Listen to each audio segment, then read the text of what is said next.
Welcome to my channel Asghar Arabi والا۔ السلام علیکم ورحمۃ اللہ وبرکاتہ۔ حدیث نمبر ہے 5812، مشکوٰۃ شریف میں سے ہے۔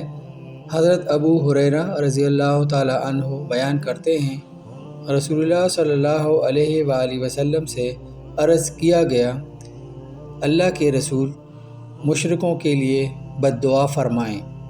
آپ صلی اللہ علیہ وآلہ وسلم نے فرمایا، مجھے لعنت کرنے کے لیے نہیں بھیجا گیا، مجھے تو باعث رحمت بنا کر بھیجا گیا ہے۔ اس حدیث میں ایک بہت عمدہ تعلیم ہمارے لیے ملتی ہے کہ جس نبی کی ہم پیروی کرتے ہیں وہ کسی پر لعن طعن نہیں کرتا، نہ کسی کے لیے بد دعا کرتا ہے، اور وہ باعث رحمت ہے بقول ان کے۔ تو ہم ان کو مانتے ہوئے، ان کے پیروکار ہوتے ہوئے، ہم ایک دوسرے کے لیے کب باعث رحمت بنیں گے؟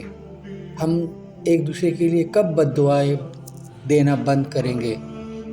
غیبت کب بند کریں گے؟ یہ ساری باتیں ہیں، سوچنے کی ہیں، عمل کرنے کی ہیں۔